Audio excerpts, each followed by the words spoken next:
the sort of formality at a concert is the entrance of the concertmaster, and I'm representing the whole orchestra. I ask the oboist to play an A, and then we all match that pitch. So whatever pitch she gives, it could be a little bit sharper, it could be a little flatter. That's what we really listen for, and we try to match the exact same pitch with our instruments. What the audience sees as the tuning process is really only one small part of it.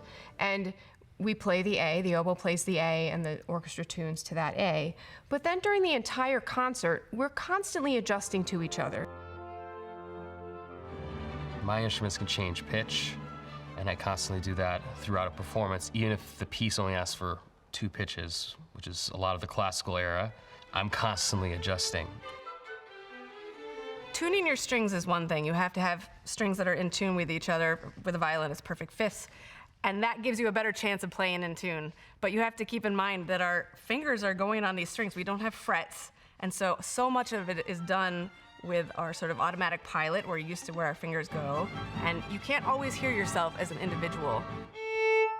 If I want to make it flatter, I start just putting the bow on the string continuously, and I change the pitch with this peg. And once that's in tune, I then play it with the next string at the same time. Not quite in tune. When composers started to hear that the oboes were beautiful in sound and that they could carry, they started writing their own lines for it. And it was also around this time that the oboe was the one that started to tune the orchestra. And so the oboe was a more stable instrument with regards to sound.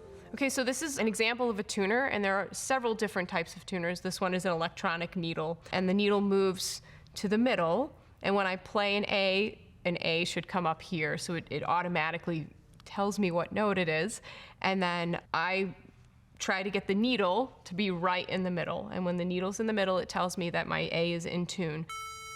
That's an A. The oboe is never perfectly in tune. The oboe can play sharp, it can play flat, and we have the ability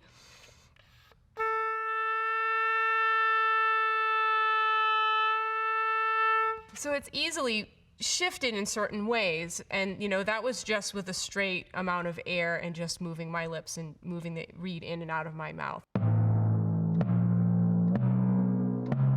I have set pitches for each piece. There can be multiple pitches needed for each of these 4 separate timpano. I'll be tuning while playing. So for instance, we do a bunch of rolls. Rolls are a bunch of notes to represent a hum, a lot of quick notes to represent a sort of hum. So we can start, and then if I hear it's not quite in tune, I'll use a tuning fork in the orchestra if I'm playing on calfskin, which is often, just to check with this if the orchestra's going up or down in intonation. It's very subtle. So you get a pure pitch, and you put it up really close to your ear, and you can really intensely hear the pitch as purely as possible.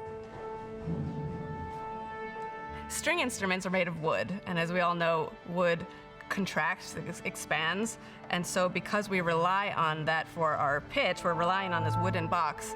The weather does really affect the intonation of the instrument. Sometimes you'll see us going like this, and so we're really listening to ourselves. So sometimes we do that when we don't have time to make a sound with our bow and change the pitch. So within a concert, if you see someone going like this or like this, they realize their string's a little out of tune. The good thing is that you have 15 other violinists in my section, and so it always sounds quite in tune. But once you hear it's out, you try to make that subtle but quick adjustment so that no one notices. You have to have this really incredible control and cool while you do these very minute changes in intonation. We're always striving for perfection, so it's really a process that happens immediately and throughout the entire concert.